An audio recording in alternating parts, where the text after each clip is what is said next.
sejam bem-vindos ao O Café e a Conta, o podcast para quem quer mais produtividade no empreender, principalmente em bares e restaurantes. Eu sou o Danilo Viegas, chefe de redação da revista Bares e Restaurantes, e no episódio de hoje eu converso com Carolina Dini, idealizadora do projeto Cebola na Manteiga, uma iniciativa criada para ensinar e facilitar a vida de empreendedores que desejam ampliar seus cardápios com receitas vegetais. Hoje vamos falar sobre a mudança da relação do setor com a alimentação à base de vegetais, além de dar dicas para fugir das opções óbvias, sem perder, claro, o sabor e qualidade nos pratos. Carol, obrigado por ter aceitado o nosso convite, prazer ter você aqui. Maravilha, nossa, uma honra, uma alegria. Então, Carol, eu queria começar de uma forma um pouco mais abrangente e didática. Queria a sua visão, como você vê a mudança de comportamento dos consumidores em relação à alimentação vegetal. Qual espaço você acha que a alimentação com base vegetal tem hoje, em 2024, no mercado? Eu acho que é um mercado crescente, as pessoas estão buscando cada vez mais se alimentar de forma vegetal. A gente vê em pesquisas do IBGE e em parceria com a Sociedade Vegetariana, que traz para a gente dados falando o número de vegetarianos no Brasil e de pessoas veganas também. Cresce absurdamente, assim, a gente tem 14% hoje da população brasileira, é o país com o maior número de vegetarianos na América Latina, então, assim, a gente tem esse movimento muito crescente, e mais do que isso, né, comida é comida, e comida boa chama a atenção de qualquer pessoa, e o foco do meu trabalho é esse, é dizer que essa comida, ela pode abraçar todos os paladares, não só das pessoas que optam por esse tipo de alimentação.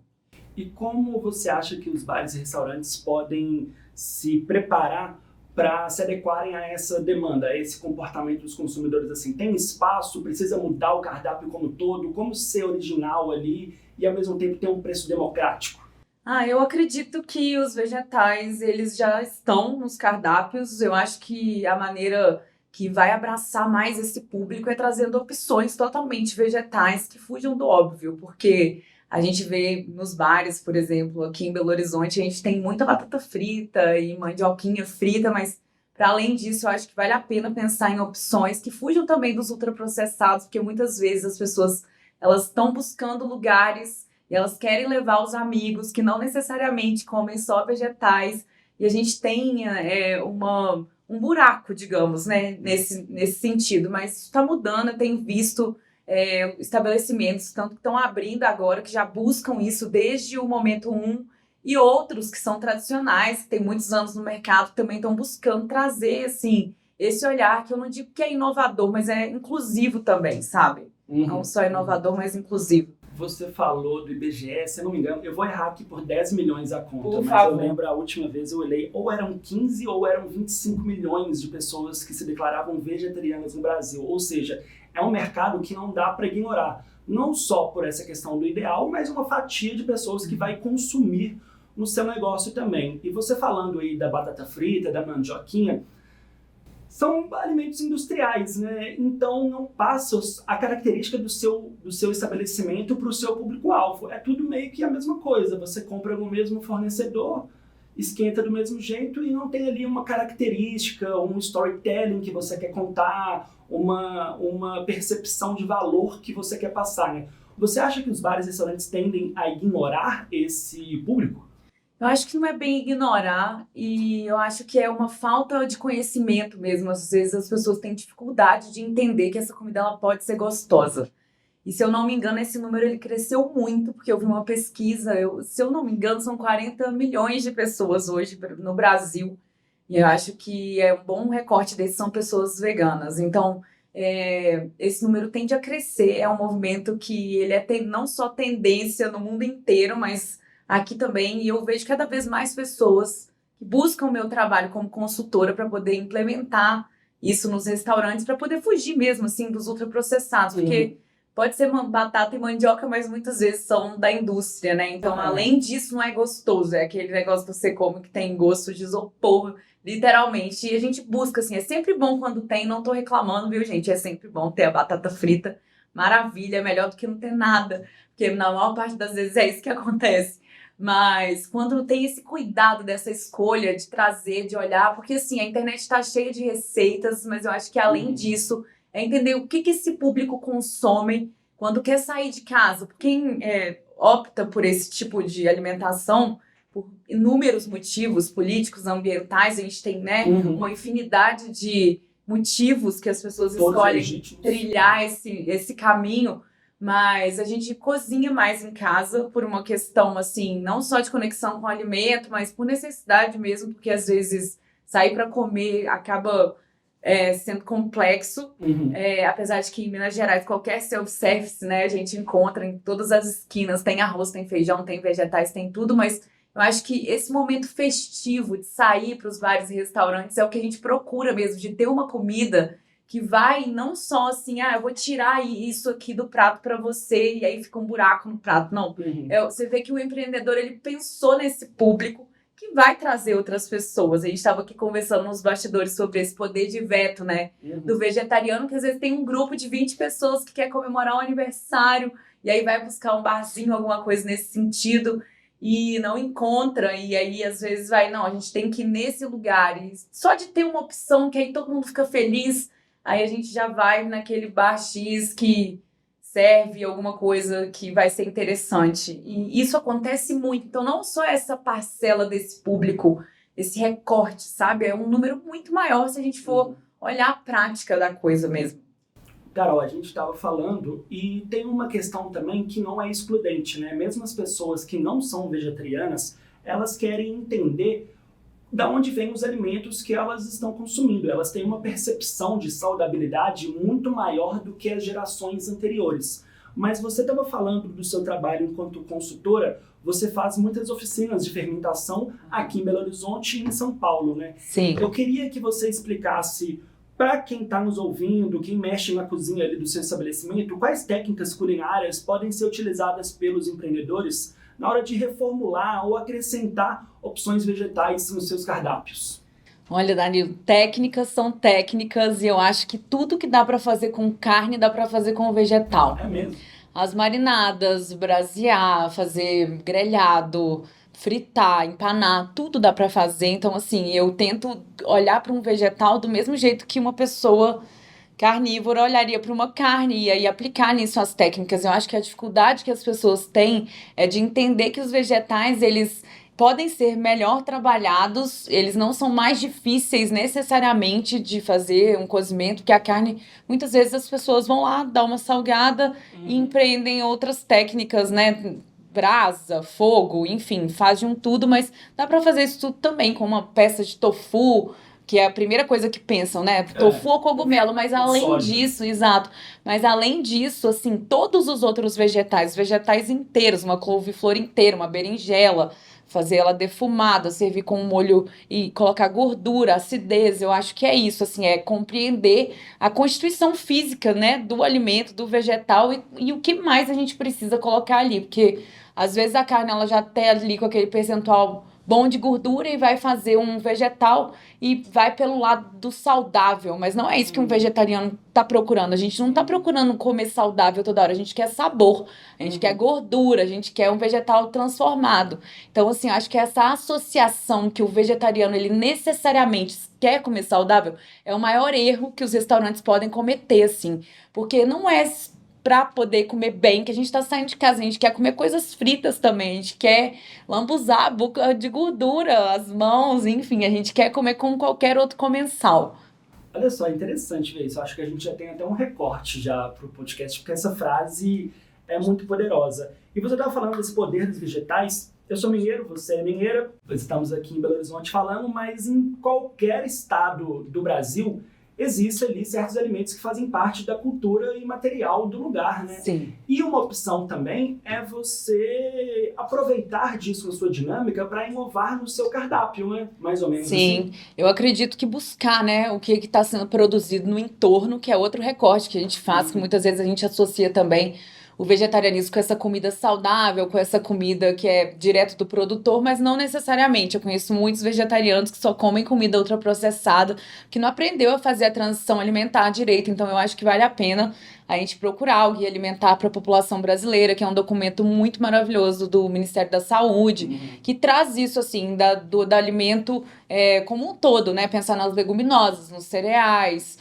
nos vegetais, nas folhosas. Então, assim, é uma busca que a gente traz nessa comida que vai englobar isso, assim, saúde, mas também o gostoso da comida. Eu acho que tem que pensar nessas duas frentes, sabe? Existe um termo também, me corrija se eu estiver errado, eu ouvi, eu achei muito interessante para os empreendedores que estão nos ouvindo, que é o quilômetro zero. Sim.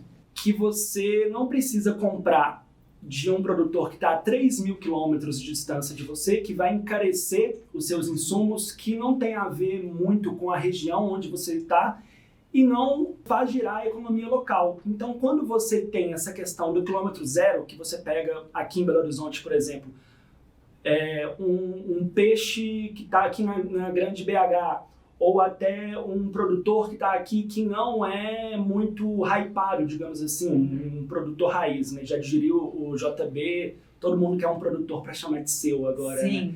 Quem tem ali uma feira... e você consegue agregar valor no seu produto, seja na hora de você formular o seu cardápio, seja na hora de você apresentar para o seu cliente como uma inovação e mais, como você falou, uma comida que não é só saudável, mas também tem muito sabor, né? Sim, porque a gente tá aqui em Belo Horizonte especialmente, a gente tem o Cinturão Verde, a gente tem muitas feiras, tem muita disponibilidade de agroecologia. Então, assim, não só os produtos orgânicos, mas agroecológicos também, sem selo, que muitas vezes os produtores não têm condição, né, de buscar essa validação, esse selo.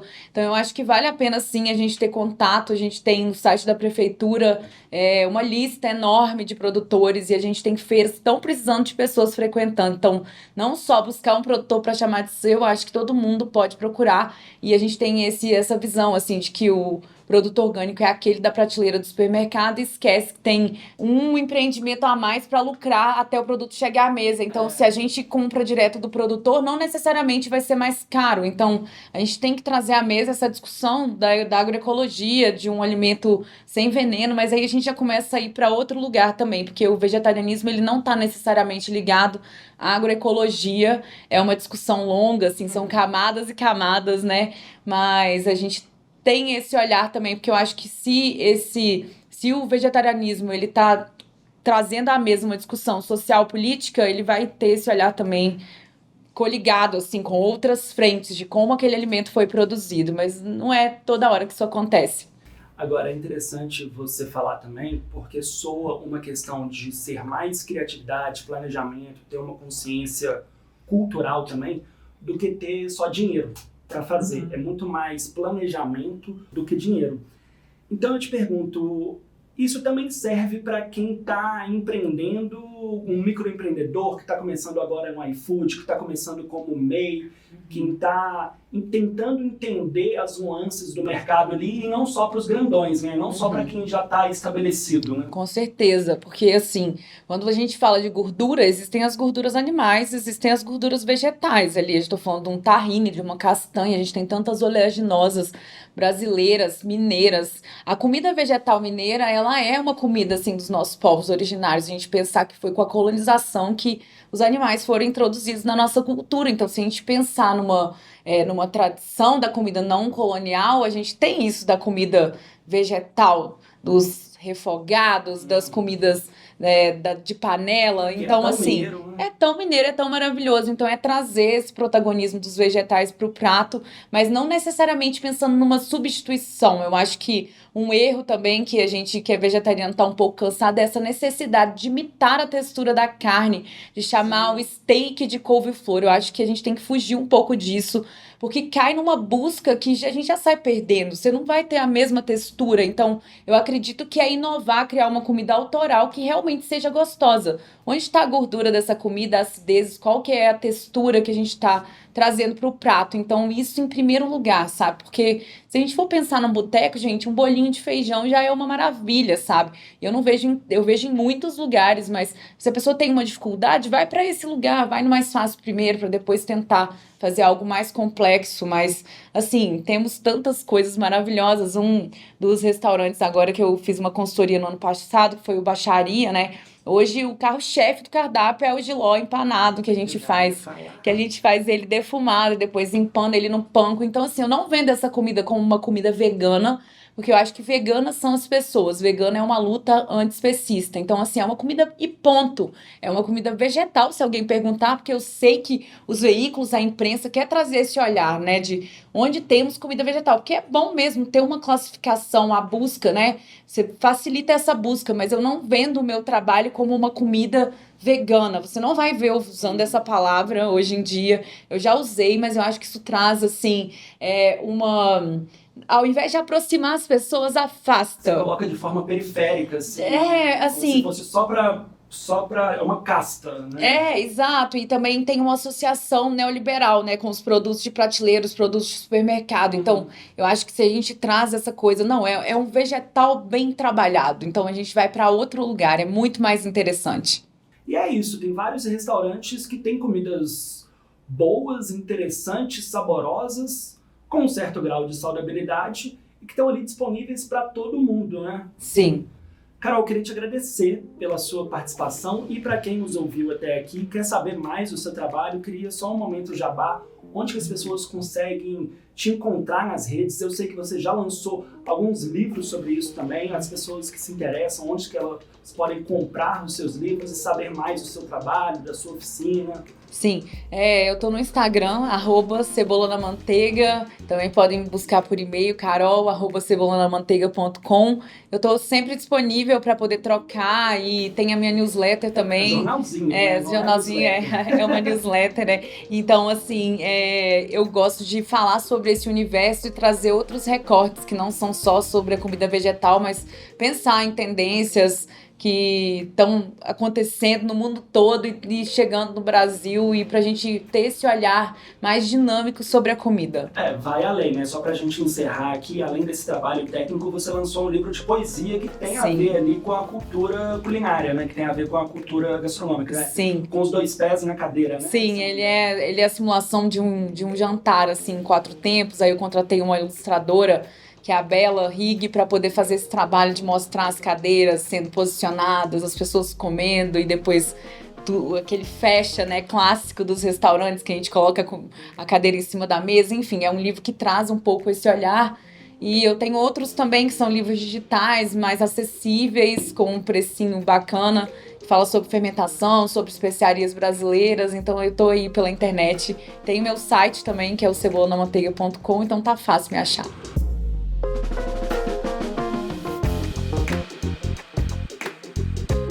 Pessoal, a gente volta na próxima semana com mais um episódio do O Café e a Conta, o podcast para quem quer mais produtividade no empreender, principalmente em bares e restaurantes.